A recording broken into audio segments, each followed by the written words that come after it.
தெரியல அப்படின்னு சொன்னாங்க. சரி, இப்ப எடுங்க. இப்போ சரி போலாமா?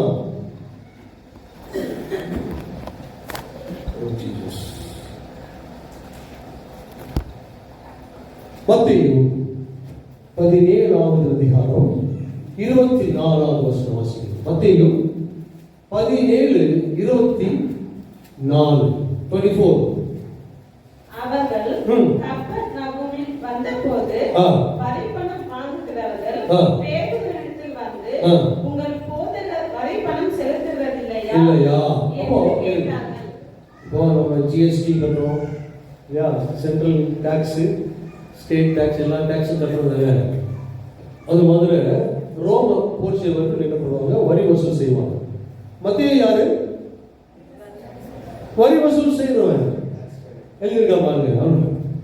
என்ன என்ன எழுதியிருக்கிறாரு மத்தியோ, உங்க போதகர் வரி செலுத்துகிறது இல்லையா?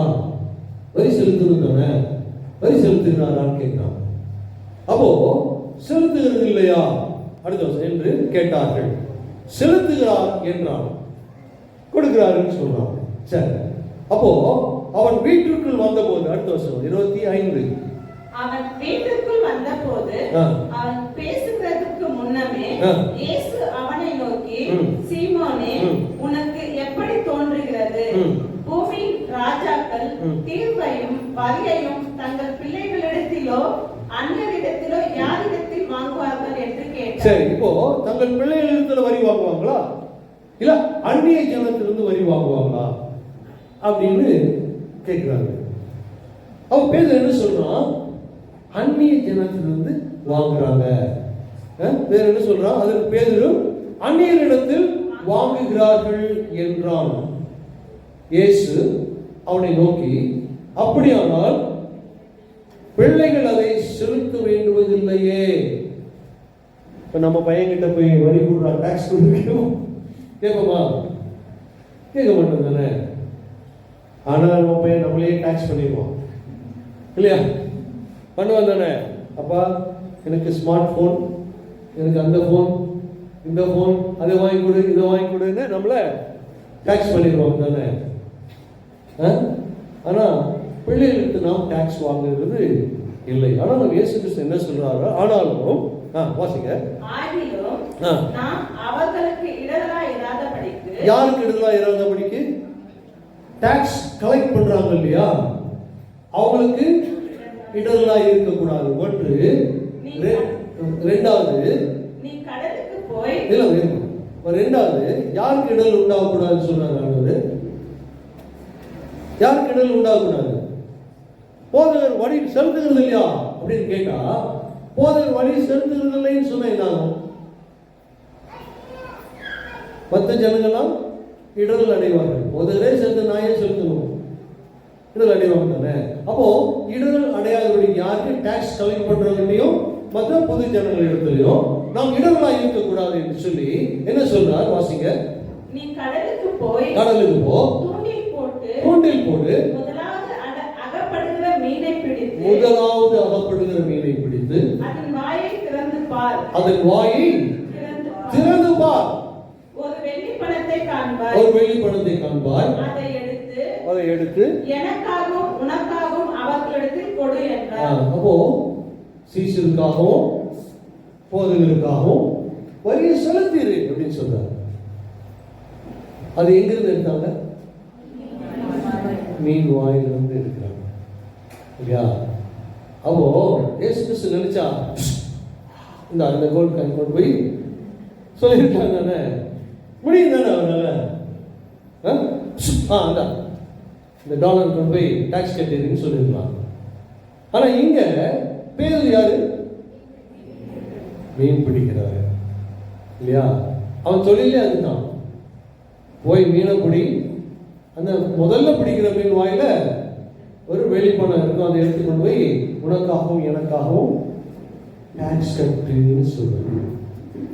அப்போ இப்படி அநேக நீதிகளை செய்கிற தேவனாய் இருக்கிறார், அநேக நீதியை செய்கிற தேவனாய் இருக்கிறார். ஏசாயா 9:6. ஏசாயா 9:6. ஐசாயா 9:6. நமக்கு ஒரு பாலகன் பிறந்தார். போதும். நமக்கு ஒரு யார் பிறந்தா? பாலகன்னா யாரு? இல்ல, பாலகன்னா என்ன மீனிங்? பாலகன்னா குழந்தையா? ஆண் குழந்தை, பையன், சரியா? பாலகன். நமக்கு ஒரு பாலகன் பிறந்தார். அதான் என்னது? அதான் என்னது? கிறிஸ்துமஸ். நமக்கு ஒரு பாலகன் பிறந்தார். பிறந்தார் பிறந்தான்னு பாடுறோம்ல. எங்க பிறந்தாரா?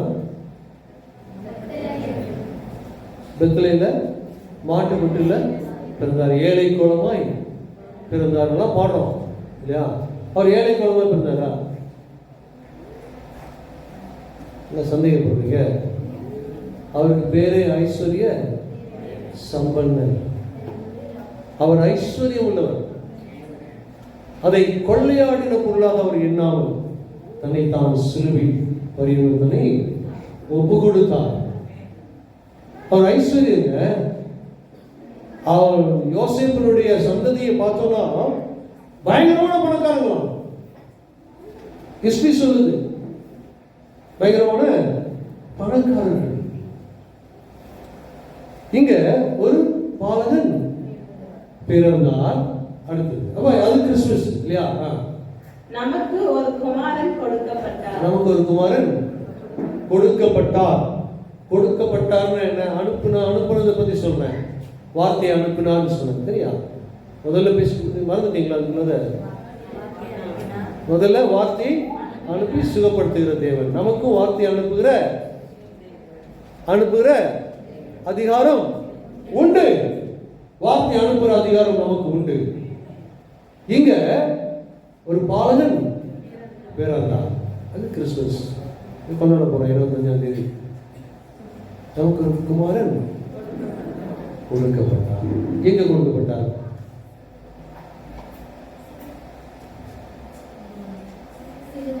சிலுவையில். ஆமென், அல்லேலூயா.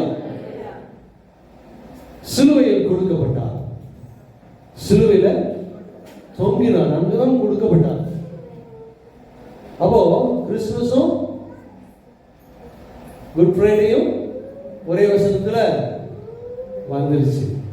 நமக்கு ஒரு பாலகன் பிறந்தார், ஒரு குமாரன் கொடுக்கப்பட்டார்.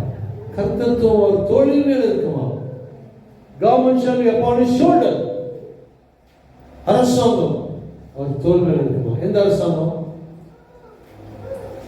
நீ யூதருக்கு ராஜாவா அப்படின்னு கேட்கிறான். ஆண்டவர் என்ன சொல்றாரு? ஆமா, நான் யூதருக்கு சொல்லுகிறபடி நான் ராஜா தான். ஆனா என்னுடைய ராஜ்யம் உலகத்துக்கு உண்டானது அல்ல. கன்ஃபியூஸ் ஆயிட்டான். பிலாத்து கன்ஃபியூஸ் ஆனான். என்ன சொல்றாரு இவரு? இந்த ராஜ்யம் இல்லைங்கிறாரு, நான் தான் ராஜாங்கிறாரு. இருக்கு ஆனா இல்ல, வருவானா வராது. இதெல்லாம் உங்களுக்கு தெரியுது. எல்லாம் எனக்கு எப்படி தெரியும் கேட்குறீங்களா? சரி, அப்போ கர்த்தர் தோளின் மேல் இருக்கும். வாசிங்க. அவருடைய நாமம் அதிசயமானவர். மீன் வாயில வெளிப்பணம் எடுக்க முடியும். மீனின் வாயிலிருந்து ஒரு வெளிப்பணத்தை எடுக்க முடியும் இல்லையா? தண்ணீரை திராட்சரசமாக மாற்ற முடியும். அவர் செய்த நாமளும் செய்ய முடியுமா? பேச மாட்டீங்க, விசுவாசம் இல்லையா? அவன் ஒரு பாட்டில் தண்ணி கொண்டு வருவான். எல்லாத்துக்கும் ஒரு பாட்டில் தண்ணி குடிச்சு பயிரா மாச்சுங்கன்னா முடியுமா? முடியும், ஆனா முடியாது. ஏன்னா நீங்க இயேசு கிறிஸ்து அல்ல. அவங்களால முடியாது. தேவனால் எல்லாம் கூடும். அவர் மேல விசுவாசம் வைத்து செய்தா நடக்கும். ஆனா என்னால முடியும். நான் உமால ஒரு முதலை தாண்டுவேன், ஒரு சேனைக்குள்ளே பாய்வேன். யாரால?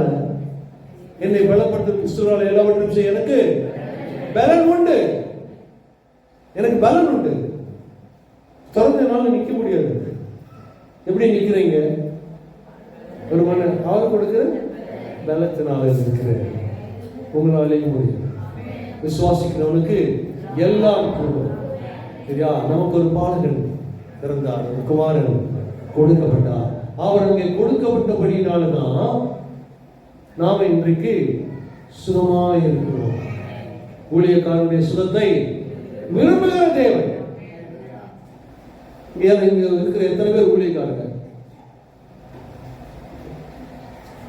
உங்க சுகத்தை அவர் விரும்பலையா? அப்போ ஐயா கீபோர்டு வாசிக்கிறாரா? ஊழியக்காரரா? ஆமாவே நீங்க ஒத்துக்க மாட்டேங்கிறீங்க. ஆமா, அவங்க ட்ராமா வாசிக்கிறாங்க. தம்பி ஊழியக்காரரா இல்லையா? உட்காந்து பைபிள் வாசிக்கிறாங்க. ஊழியக்காரரா இல்லையா? இங்க பாஸ்டர்மா ஒத்துதான் வேணும் இல்லையா? அங்க உட்காந்து கம்ப்யூட்டர்ல உட்காந்து வேலை செய்யறது வந்தோமா?